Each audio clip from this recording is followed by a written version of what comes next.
On this edition of the NESN Celtics podcast, we'll talk about how the Sixers-Clippers trade affects the Celtics, and of course, we'll go over all the Anthony Davis drama. And then we'll look at Kyrie Irving's recent comments and whether or not there's some motivation behind that, and we'll talk about the Celtics' recent play and the road ahead.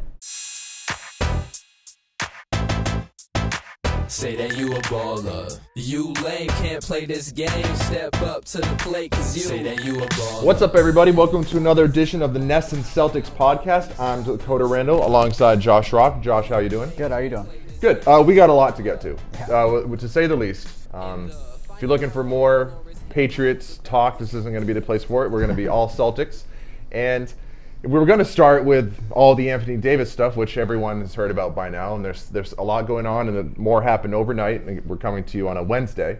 But there was a huge trade overnight involving the Los Angeles Clippers and the Philadelphia 76ers. Basically, the Sixers got Tobias Harris, who's a good player, but there's a lot other stuff going on in that trade, and it could have a big impact on the Celtics, not just with the Sixers being good, but a lot of other stuff. And Josh, you wrote a column about it this morning on NESN.com, subtle plug. Yeah. And what did you? I haven't had really time to process this whole trade and think about it because I've been doing other stuff. So why don't you, just what do you think about it? What are your impressions? Well, first of all, let's just go with the immediate on-court impact. The Sixers are 5th in the East right now, but now they have a starting 5 of Ben Simmons, J.J. Redick, Jimmy Butler, Tobias Harris, and Joel Embiid. Right. That's the best starting 5 outside of the Golden State Warriors.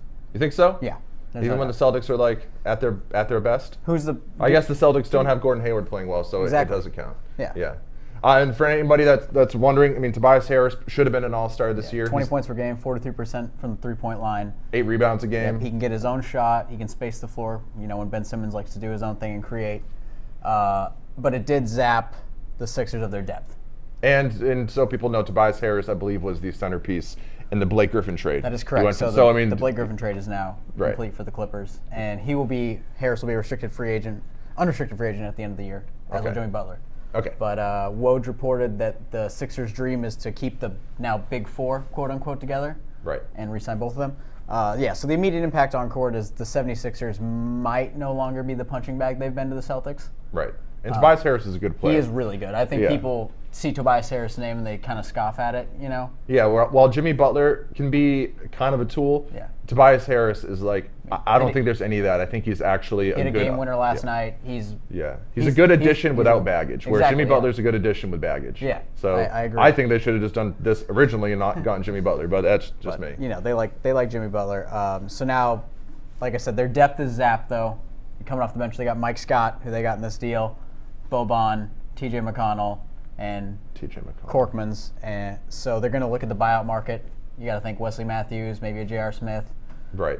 Someone helped them out there. But, the immediate impact is their starting 5 is ridiculous. Really good. Their bench still blows. Yeah, their bench is horrible. But I think with they have the ability now to kind of mix and match. If maybe send Harris to the bench early in the first quarter and then, let him kind of run with the second unit while, Jimmy's getting his 4-minute breather. And we're going to find out how good they are against the Celtics because they play next Tuesday. Which is in awesome, Philly. Yeah, so that'll be awesome. And now you're talking about long-term implications.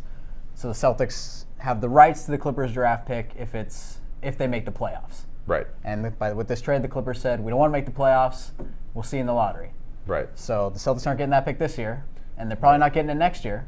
I mean, I guess if the Clippers sign Kawhi Leonard or Kevin Durant, they have 2 max spots now. Then they can get that pick. But if it doesn't convey this year, and if it doesn't convey next year, then that pick turns into 2 second-round picks, and the 2016 trade is over. So that kind of took a shot at the Celtics' asset treasure trove as well. It did, and so essentially, the Clippers, and there's a lot going on in the 8th and 9th in the West that impacts the Celtics because the Kings are in 9th, which you want if you're the Celtics. You want them in the lottery. So right now they are in the lottery. And the team above them is the Clippers, who you would like to stay right where they are. Right. You want them because if the Clippers are in 8th in the West, and let's say they go out in the first round, that means you would get one of the first couple picks after the lottery. Right.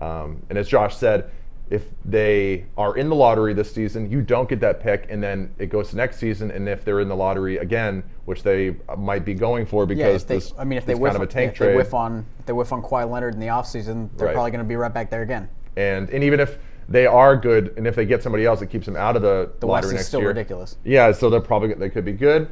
And then you would, but if they are in the lottery next year, you get 2 second-round picks, which isn't good because that Clippers pick as was this year, if they kind of hovered around the bottom of the playoffs, could have been another piece to a potential Anthony Davis trade, exactly. or any sort of trade. Yeah, any trade. Yeah, right, exactly. So the Sixers kind of took a little gut punch to the Celtics in a couple different ways. Not a good couple weeks for the Celtics. Nothing seems to be coming up. I am really excited to watch this new Sixers team, at least the starting five, go to work, because I think we kind of had the Bucks, Raptors, and C's atop, separating themselves in the Eastern Conference. Right. And now the Sixers, like I said, they don't appear. They might not be, an easy out for the Celtics anymore. No, and I think the Celtics over the weekend with their win over the Thunder and their win last night, they are up to third place behind the Raptors. They're 3.5 games behind the Raptors for second place, but the Sixers are only a game behind the Celtics. Right, exactly. It's all kind of a logjam. The Pacers are obviously, with Oladipo being out, are done now. I mean, they're in fourth right now, but they're not really a threat. They're not a threat anymore. Oh, I mean, they beat the Lakers by 40 points last night, but that's a different story. I think that says more about the Lakers. Right, and which is another bad thing for them, because how do you go to the Pelicans now and say, look how good our team played the other night against the Pacers? And so, with the way the NBA is, with how soft it is and how fraudulent a lot of these people are, and, just frankly detestable human beings, none of them are capable of winning on the road except for somebody like LeBron. And so whoever gets home court in that potential Celtics-Sixers series, and to me, I don't know what's going to happen, because they would need to finish 4-5 to get matched up in the first round. So it all kind of depends on what the Pacers do. If the Pacers tank, then it's Celtics, probably Sixers, third and fourth, in which case they would not get in the first round. So who knows? But that is a series to me. Any of these series are really whoever has home court. And if the Sixers have it now, I don't think it matters that they have a bad bench, because just the way the NBA works, they'll get out to such a good start without starting five. And who knows? And I mean, if you just look at the two rosters now, and you match up talent, Kyrie Irving's the best player in the series, which you always like to have. Or it depends on or Joel Embiid. But we're talking. But with now matchups, it's different. Though, the Celtics, Brad Stevens did a pretty good job last year, at least, of neutralizing Joel Embiid and making him less of a factor. It'll be hard. Right. It'll be harder now with the big four. Right. But Butler, Harris, Simmons. And it's shooting that the Sixers needed, because as you know, Ben Simmons can't shoot. And Jimmy Butler is streaky. And not really that great from outside. Yeah, so now you get someone other than J.J. Redick to take the three at the end of the game if you need it to tie. Right. Not to mention a guy that can shoot and drive, which, he does that, then somebody else is open. He's a decent defender. Right. Yeah. Tobias Harris is cool. He's good. I like Tob. Yeah.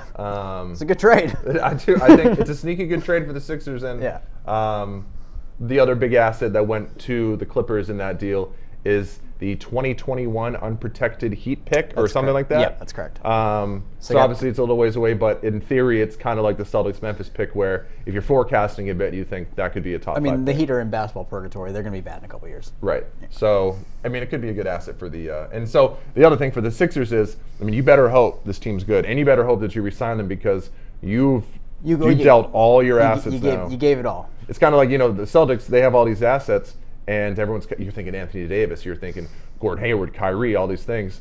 The Sixers had some pretty decent assets too, and they had all these first-round picks, all this stuff, and their end product basically now is Ben Simmons, Joel Embiid, Tobias Harris, and Jimmy Butler, which isn't bad, but process completed. It's that, right? The process is essentially over, so they better hope it's good, because otherwise, you gave up a lot, and there's really no way else to get out from underneath it. So but definitely an interesting trade. But the big story of the past week, of course, is what the hell is going on with Anthony Davis.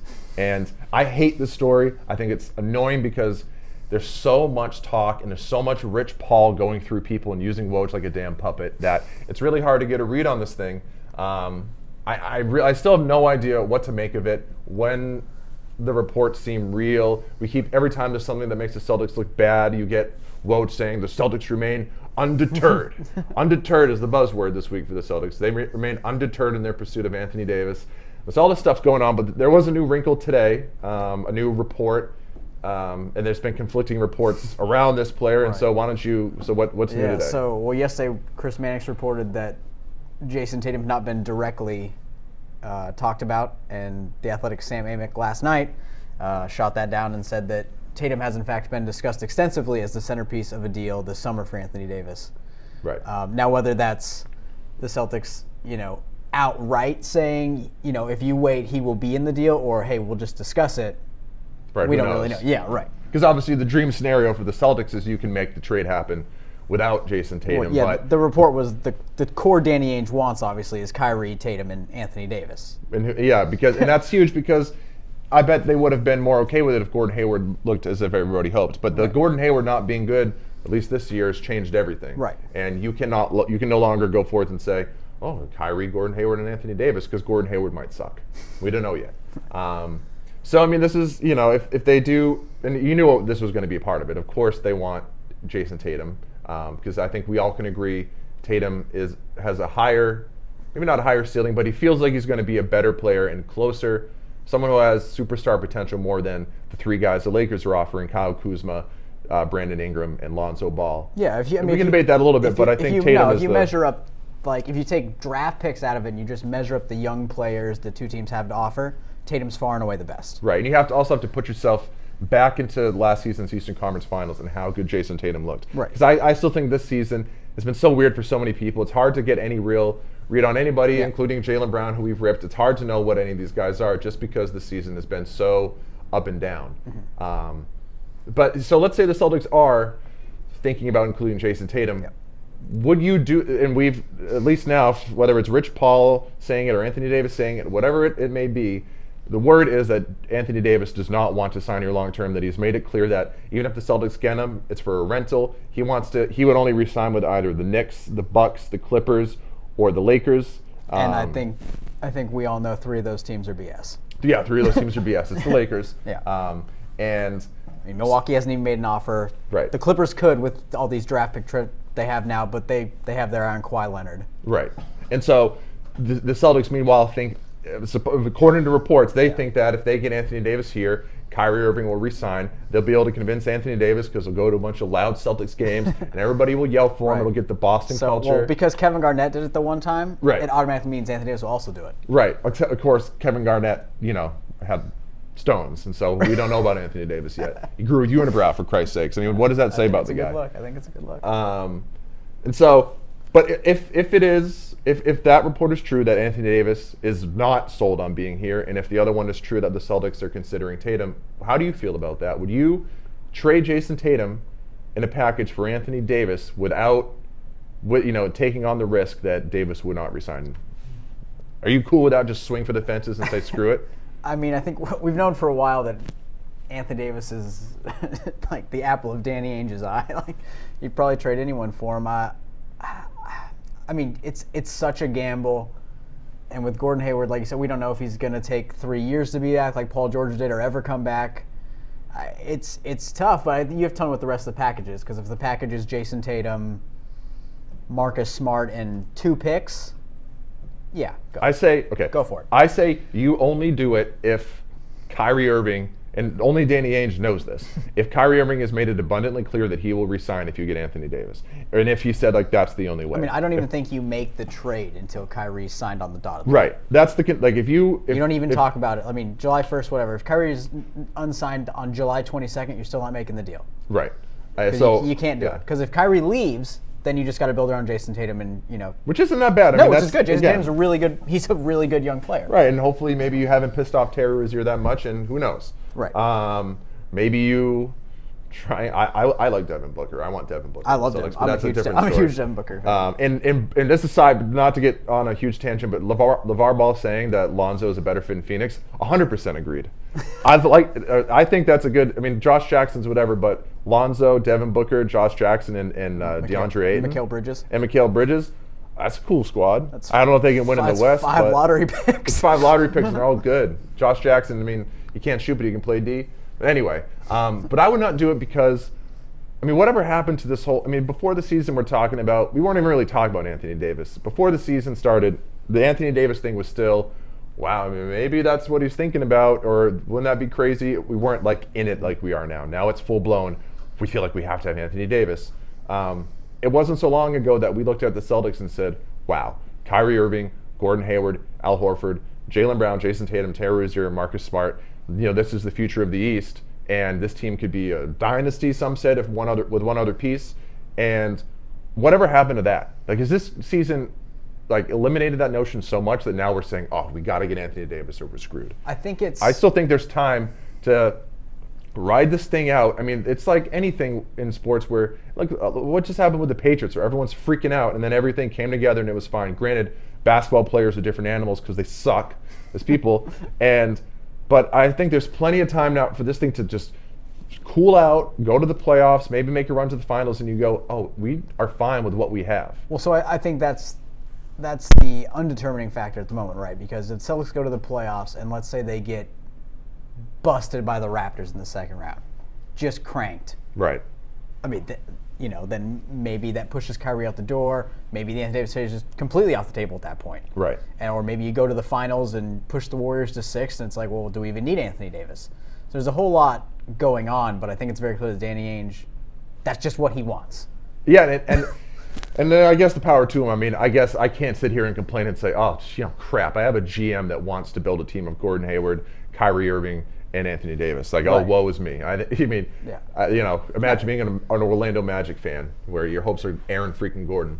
But to me, it's like, if it blows up in your face, which it could, we're talking about the NBA. Guys don't care about you.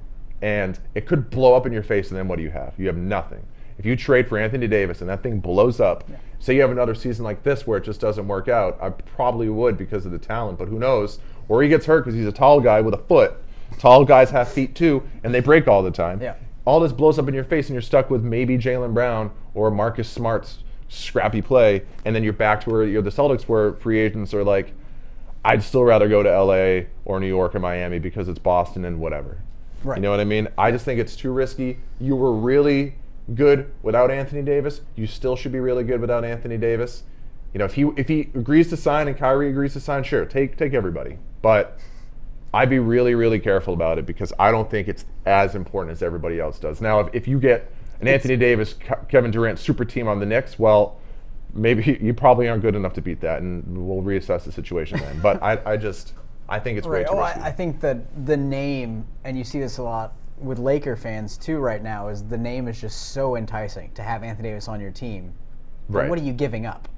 Right. Yeah, you think you're like, oh my God, Kyrie and Anthony Davis would never lose a game. Yeah. Well, you would lose a game. Yeah, you almost beat the Warriors the other day, and they have Kevin Durant, DeMarcus Cousins. Like, I know it's the Warriors, it's different, but just having Anthony Davis and Kyrie Irving doesn't. It sounds so great in theory because everybody thinks in terms of video games, but it's not. That you're going to have to give up young talent. You're going to have no more assets. All your assets. All this asset building. And again, if you would have told me at the start of this treasure hoarding that the result was Kyrie and Anthony Davis and maybe Gordon Hayward, whatever, I would say sick. Absolutely. But cool. Sick. But again, it is risky. And I just go back to, it wasn't so long ago that everyone thought, wow, you're getting Kyrie and Gordon Hayward back, you're going to the finals. Now it's like, oh crap, we probably can't win the finals, we need Anthony Davis. No, chill out. I think you're still all right.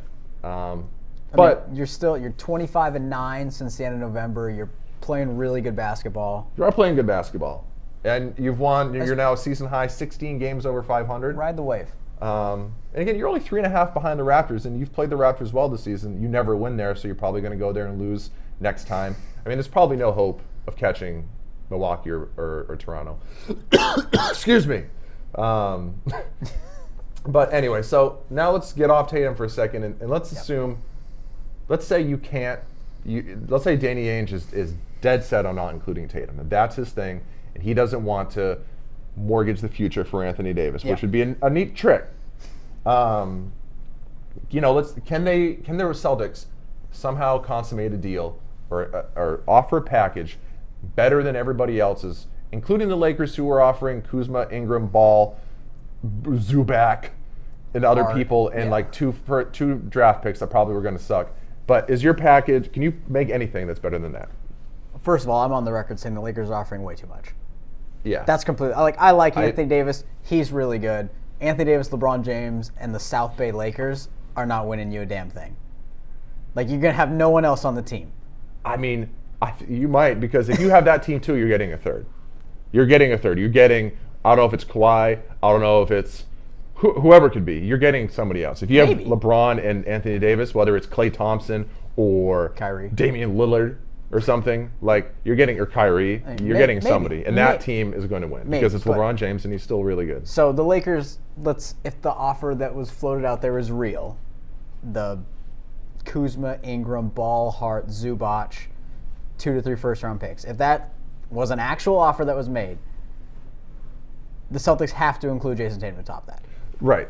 They have to. I know everyone lives in this fantasy world where you can trade Jaylen Brown, Marcus Smart, and a pick, and automatically get a superstar, and that's just not how it works. You know, I think the Celtics are so weird that I don't think I think they would draw the line at Marcus Smart. They love Marcus Smart. For like his contract has to be in it for salary reasons. Right. Well, I mean, you also have Al Horford coming off the books, so that's maybe as an opt. That's right. I forgot about that. Yeah.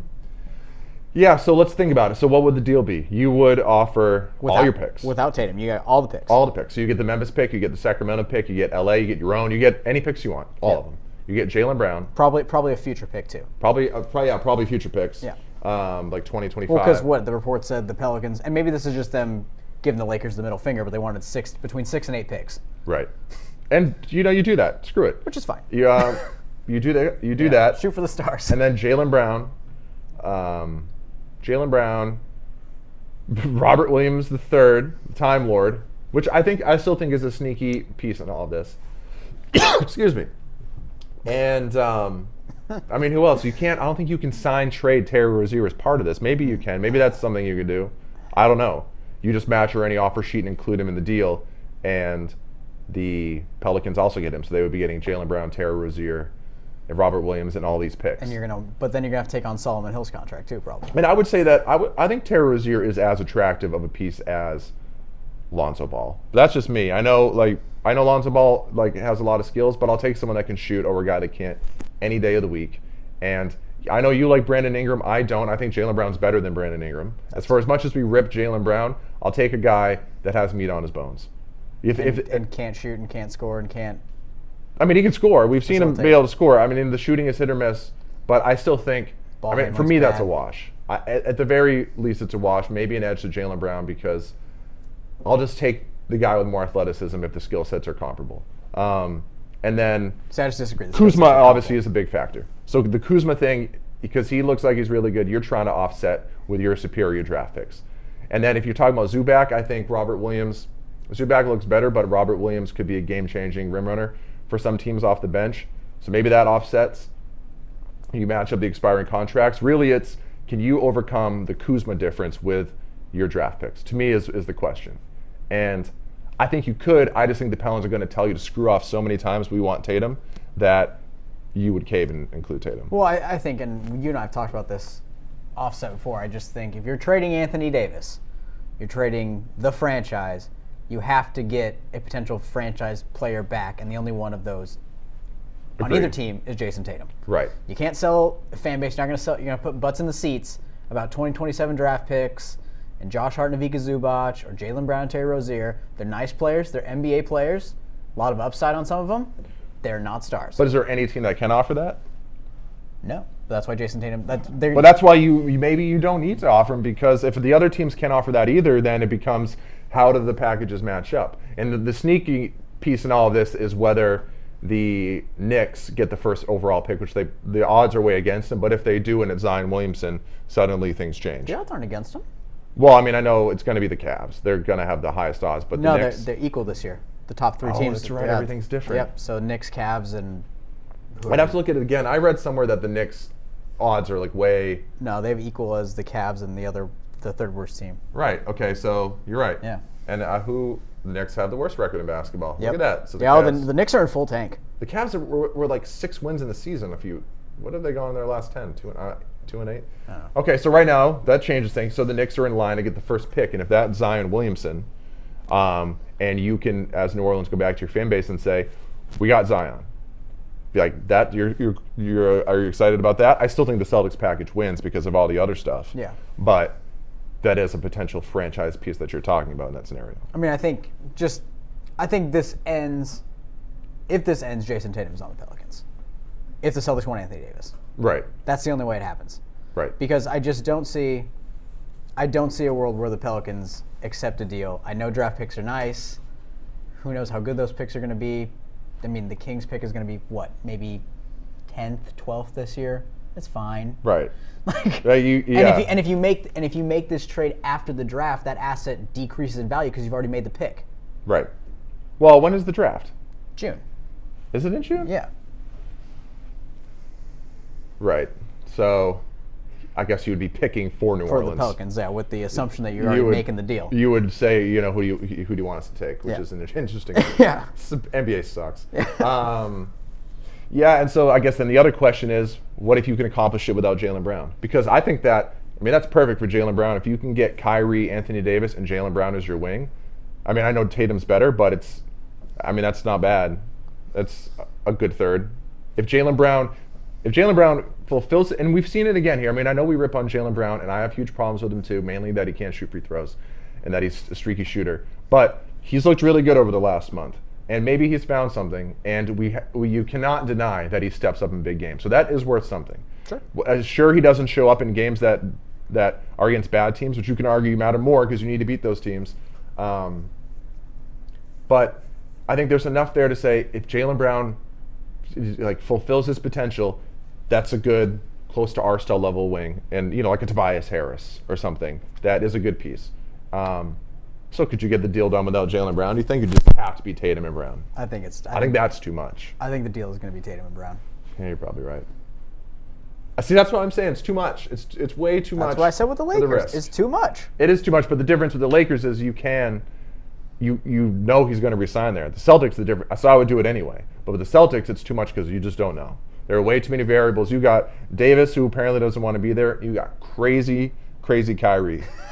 You got knucklehead Kyrie. So I don't know. Who? Yeah. We'll get into Kyrie. Yeah, let's get into Kyrie right now. We've talked a lot about Davis and Tobias Harris. Also, quick update. One other thing to throw in: the Lakers yesterday reportedly pulled out. Neither of us believe that, right? They pull out in the sense that the Pelicans aren't countering, and they're just saying "screw you." Right. I did read some things from some NBA reporters that are fringe reporters at best, but sometimes it looks like they know what they're talking about. And either way, these people are saying that the Lakers and the Pelicans are trying to talk to teams like the Magic and the Suns to figure out if there's a way to do a 3-team deal. That would probably make the most sense. The Lakers, like I said, you're just going to need bodies. You can't trade 8 players to get Solomon Hill's contract who you're going to waive. Right. And Anthony Davis if you want to make the playoffs in LeBron's age 34 season. Right. But you're playing with time. But either way, the fact that the Lakers reportedly pulled out, Magic Johnson's walked away from the table, we'll see tomorrow at noon. Right. Exactly. We know they'll be back in it. Right, exactly. So let's move on to Kyrie. That's the other big thing here. Grumpy. Kyrie Irving actually acting like Uncle Drew, like a grumpy old man. Well, he's making another movie. Yeah, that's true, a horror movie, which has to suck. But anyway, so there's been a few things that have come out recently. The big thing is last week before the game against the New York Knicks, Kyrie Irving had these pregame interviews where he kind of shifted from his preseason stance where he said, I'm definitely going to sign here if you'll have me, and it was so supposedly like this big promise. And the other day he said, ask me July 1, I don't know anybody, bleep, and all this other stuff that I think got taken out of context, and we'll get into that. But since then, some reporters have kind of added some additional context to this to try and explain it away. So, and you found a couple of these things that you've read that I haven't. So if you want to go through them. First off, last night when the Celtics were in Cleveland, and Kyrie wasn't because he's got a bum hip, aka the Cavs suck, and he doesn't need to travel to play them. Right. Joe Varner, the Athletic, wrote a piece about Kyrie and Kobe Bryant's relationship and how during Kobe's final season, he apparently told Kyrie that in order to have a championship team, you have to have a player that creates tension, and how LeBron was not good at that because he's a people pleaser. And Kyrie agreed and said, I can be that guy. And so there's a lot of thought going on that Kyrie is intentionally doing this stuff to the Celtics in order to make that locker room tougher to win a championship, which is an interesting theory. You could argue that it happened with the Patriots, that all this stuff hardened them. Right. And it happens with teams. Yeah. I just think basketball players are so weird that I don't know if they can be hardened. They're so soft. Seriously. He is creating tension, though, one way or the other. There's tension in that locker room. There definitely is. With his comments about the young players and leadership, and let's be honest, the whole I called LeBron thing, that was kind of a semi-grenade Right. Basically saying. So I do think there is some truth to what the guy wrote. Yeah, no, I agree, and like he's definitely, and it's not to say he's good at it, but he's definitely, and this is his first time really trying to do this there's thing. a purpose to it. Yeah, there's a method to his madness. It just, whether it's going to work or makes any sense is a different conversation. But I could see that he's trying, I'm not going to say to just stir up weird drama, because he doesn't, I don't know. No, it's not drama. It's just to make the team gel over something, I think. Maybe. Right. And and now the Celtics, I don't know if you want to call them underdogs, but the expectations are way down. And so now they do kind of have something to prove, because people are doubting them and hating on them a little bit. So maybe that is kind of working. Kind of back to they were a couple years ago with Isaiah Thomas. Who knows? Different players. So that's an interesting theory. But Brian Windhorst also had something. Yeah. And I know Chris Mannix had something about what all of Kyrie's comments the other day that I kind of agree with. If you want to go over those real quick. Right, yeah, sure. So both of them kind of had theories on what's going on with Kyrie. Is he really upset with the Celtics? Is he really balking at his commitment? La la la. So Windhorst went on Jason McIntyre's radio program, and he didn't report anything. This is just his theory. Let's not get Windy mad at us. He said he spent a lot of time with Kyrie in the offseason, and the way he views Kyrie as a person is he could see Kyrie being upset at the Celtics' pursuit of Anthony Davis, kind of seeing it as them taking a shot at him. You're not the guy. You can't be the leader. You're not the A1 AAA guy, so we need to come get this guy. And so as Windhorst put it, yes, Kyrie and Anthony Davis are friends and they have a relationship, but did anyone actually ask Kyrie if he wants to play with Anthony Davis? And to which I'd say yes. I mean, what do you think? Danny Ainge is just like, Kyrie, like, don't worry about what we're doing. You're our franchise player. Like, we're going to keep you in the dark, even though we want you to re-sign. Like, that's not how this is going. So, like, I can see Windhorst's point, and I do agree that there is something to Kyrie wanted to be the alpha somewhere, and does he really want another guy here to take that from him? Right. Because, again, the guy's ego is insane. And so does he really want that? I don't know, but the idea that, the Celtics are just, like, of course the Celtics have run this by him. Like, they wouldn't just be doing it, and then if Kyrie said, nah, I want to be, I want to be my own guy, and they were like, well, screw you. Because then what is that good? Then you get Anthony Davis, and Kyrie Irving doesn't want to resign, they both leave. So none of that makes sense. And again, it's coming from Windhorst, so who knows what LeBron told him to say. No, the guy's tied in, so it is an interesting angle, and I do think there's something to Kyrie wanting to be his team. And I do think it would still be his team because Anthony Davis is quiet, relatively speaking. And I still think the personality of the team would be Kyrie and Marcus Smart kind of to an extent. Yeah. And then Mannix spoke to an ex-teammate of Kyrie about all of his frustration. The teammate thinks that the issue is that not that Kyrie's mad at the Celtics, but that he's mad at the narrative that players like Kevin Durant or Anthony Davis can make him choose something else. That he will do whatever he wants to do, and that whether Anthony Davis is in Boston or Durant's in New York, it doesn't matter. He's going to do whatever he wants to do no matter what. Right. So that was his old teammate's theory about why he's so pissed off, is all the narratives saying, well, if Team X does this, they're going to get Kyrie. And then he's just annoyed that people think he's that easy. And I believe that, and I wrote about this over the weekend where the quotes that were being given to people were way out of context. And to me, and this isn't me being a homer, because if you listen to me on the Red Sox podcast, get your Celtics jammies on. Like, I'm pretty damn cynical, and I don't have Celtics jammies. You got your Celtics jammies on. I'm a Phoenix Suns fan. It's your Devin Booker jersey. That I really thought a lot of this was, and there's no doubt Kyrie has shifted from his preseason promise. However, and we can argue about, part of me thinks that was Danny Ainge telling him, will you just say this to get people off your back for the season? Right, yeah, you say this, you want to face questions all year. And so that's why, for me, part of his frustration is, and when he said, ask me July 1, that's, to me, him saying, I've tried to do everything to make you guys not ask me this, and now it's all people are asking me. I told you in the summer, ask me July 1. Then I committed. You're still asking me. So once again, ask me July 1. Right, and everyone, and the way it's being packaged to people is Kyrie said, I don't know, ask me July 1, we'll see. Yeah. Which is such a, not what he said. And it came off to me as and he can be temperamental. I mean, the guy, like we've seen, he kind of has a temper. He gets annoyed and he gets testy with the media. Again, like have fun in Boston then. But I it came across to me, that he was having a bad day and he was annoyed, and some of it might have been the manic stuff that you brought up, that he's annoyed that people think he can be manipulated, and then he shows up to the court, everyone's asking him all this stuff, he just wants to ball out because he's a weird cerebral dude that he just likes wants to to talk about space-time and be weird. And so I thought, I agree that was taken out of context. And the other thing for me, the quote that got left out of all of this is, and people kind of framed it as, he said, what excited me a lot at the beginning of the season was the opportunity to come in and do what we planned on doing. And the way it was packaged was it looked like he was saying, wow, I was at the beginning of the season. I had this idea, and that's not how it turned out. Right, and that's not what he said. What he actually said, and I'll just read the comment in full, or the quote in full real quick. He said, I still have confidence in Boston and what they can promise for the future and what we have in terms of our pieces. That's what excited me a lot about the beginning of the season, was the opportunity to come into the season really just doing what we planned on doing, set a goal and go after it, and then see what happens at the end of the season. That was the plan before, that's still the plan now. Obviously, Boston is still at the head of that race. That's just where it stands. So that's a huge detail that was left out of the way people framed this story and what he said. Yeah. And so I take that line, and the other stuff about, I don't know anybody bleep, and ask me July 1, where he tried to say that, and people kept asking him, and he said, just leave me alone. I don't know any of you guys anything, leave me alone. Yeah, I'm not going to tell you right now what I'm doing. Right. I already tried to tell you what I was going to do. And to me, it's like, and not to say, like, media shouldn't, they're not fans, they don't have a say in this, but to me, it's like, your job is better if Kyrie is here.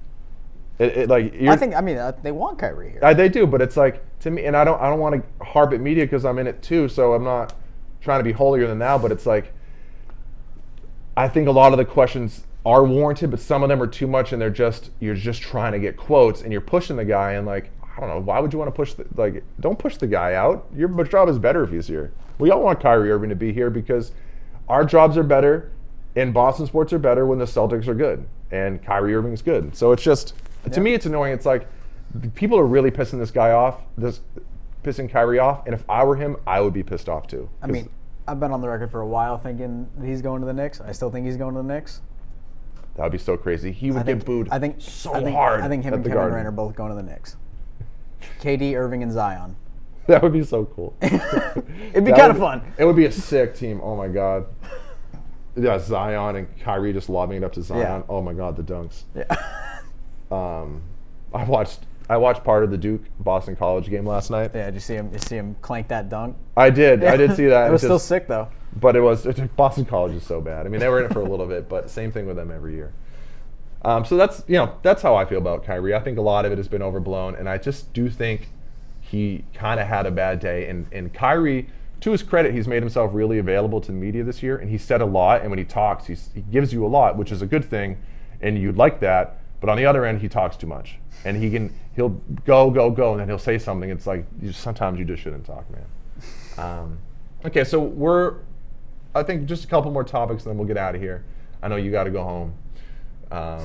So I think we should get into Anthony Davis's dad. Oh, your boy, yeah. Senior. I forget. I don't have the exact quote in front of me, but essentially what Anthony Davis's father said was that he would never want his son to play for the Celtics because they betrayed Isaiah Thomas.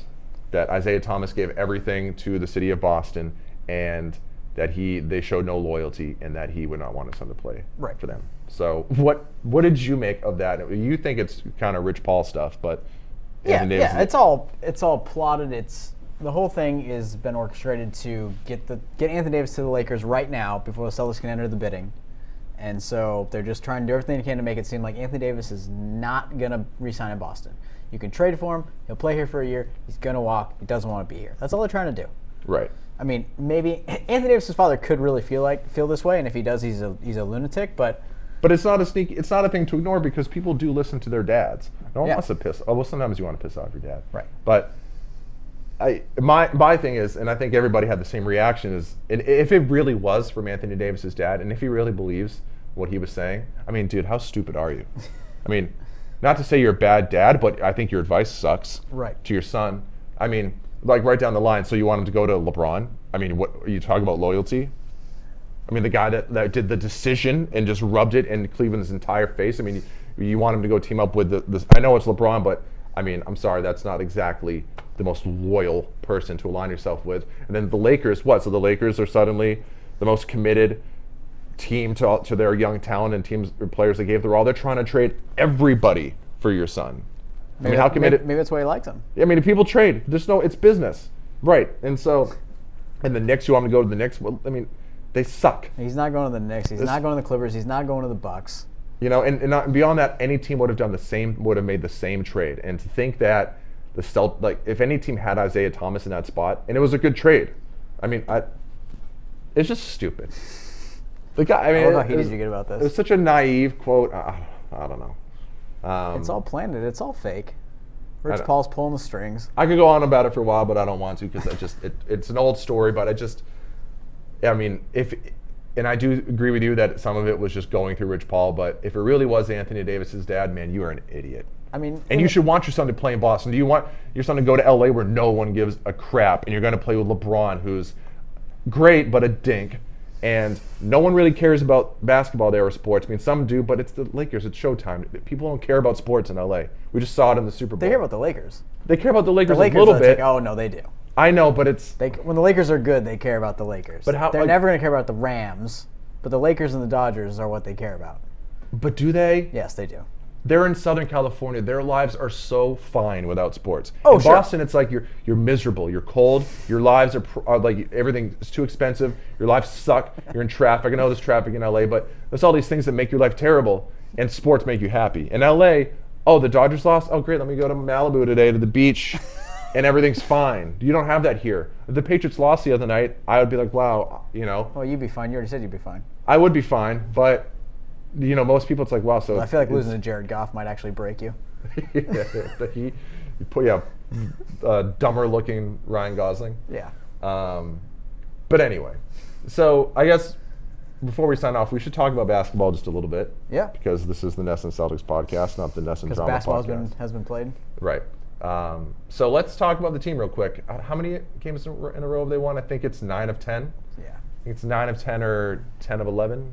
I think it's like 9 of 10. Either way, so like we said, they're up to 3rd in the East. I was at that game against the Thunder the other day on Super Bowl Sunday. I mean, no defense, so it was really hard to get a read, but it was yet another example of the Celtics playing their best against the NBA's best competition. Right, exactly. And so I'll ask you, you know, it's been a couple weeks since we've done a podcast. Where do you stand on them now? Do you think anything has changed? Are you still just, let's wait and see to the playoffs? Yeah, I think with this team, I mean, like you said, they've proven time and time again when they play the NBA's best, they play their best. So we'll just see how it shakes out. With the new Sixers, we'll find out. I mean, they got LeBron tomorrow, but, I mean, the Lakers are, you know, defeated, as we saw last night in Indiana. Yeah. So we'll see next Tuesday against the New York 76ers. And, you know, just wait to the playoffs, you know, 2-3 seed. Right. And let's see, like you said, let's see if you can win on the road. Yeah, let's see if you can win on the road. An interesting schedule coming up. Yeah, I was going to say, look at the schedule. You got the Lakers tomorrow, or on Thursday, rather. And then you have the Clippers after that on a Saturday. Then the Sixers on Tuesday at Philly. Home against Detroit, at Milwaukee. So that's a big game. If you want any chance of catching them, you got to win that game. In Milwaukee, I don't see it. At Chicago, they suck. You should win that game, but you'll probably lose because it's a trap game because it's in between the Bucks and the Raptors. So I could see that easily being a 3-game losing streak. Sky's falling. So interesting point on the schedule. So this is per the Globe's Adam Himmelsbach. 28 games left. The Celtics schedule is tied up to this point for the weakest in the NBA. Okay. So through the first road games over the first 54 at Toronto, Milwaukee, Philly, and Golden State, the Celtics played one of those. Over their last 28, they will play at Toronto, at Milwaukee, at Philly, and at Golden State 5 times. Yeah. So you're going to find out what you are. And at Lakers. You do play at Lakers, and Yep. so we'll see. But you do finish with some serious cupcakes.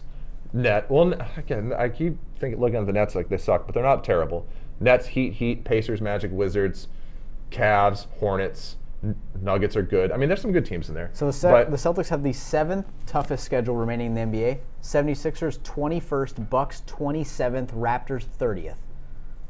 Okay, so Cupcake City coming for those 3. Yeah, exactly. So, I mean, they're going to have to screw up and you're going to have to dominate. Exactly.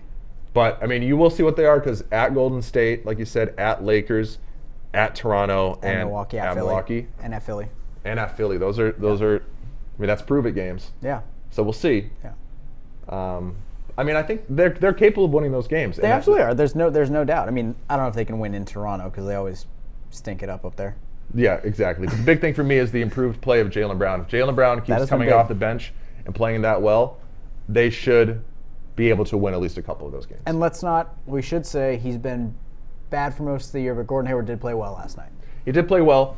And we'll see. I'm still writing the season off. Oh yeah, I mean it's a get your feet wet kind of season. Right. So anyway, I just wanted to touch up on basketball real quick. One more thing. So NBA trade deadline is Thursday at what, 2? 3? Like 2 Either way, 2. Do you see the Celtics making any moves? No. I mean, Himmelsbach reports that they could move Jabari Bird and cash to open up a roster spot, but I think, as we talked about, if they get anyone, it'll be in the buyout market. Maybe DeAndre Jordan if he gets bought by the Knicks, someone like that. Yeah, I think the only thing you would need or if you want to target is a big man in case Aaron Baines gets hurt, because you need a last line of defense against Giannis, Joel Embiid, some of these guys that are going to get to the rim.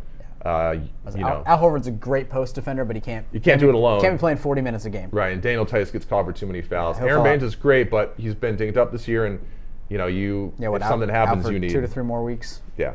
So that's all I would look for, but otherwise, I wouldn't be surprised if they stand pat. Again, this is one of the most talented rosters in the NBA, so in theory, you don't need anything. Yep, and they're saving those assets for Anthony Davis. Right. So one more note, if anything does happen noteworthy, whether it's Anthony Davis going somewhere, whether it's the Celtics making a big trade, whatever might happen, if there's something worth talking about, we will do a special episode of the NESN Celtics podcast on Saturday. Yep. So look out for that, and we'll be back next week. We'll promote it on the site and everything. And so, again, I'm Dakota Randall, and you can find me on Twitter at Dak Randall. And Josh, you are at Schrock and Awe. Yep. That's SCHROCK. It's pretty easy to find. Yep. So again, thank you for listening, everybody, and we'll talk to you soon. Yeah, thanks, guys. And the maniac. Say that you a baller. You lame, can't play this game. Step up. Say that you a baller.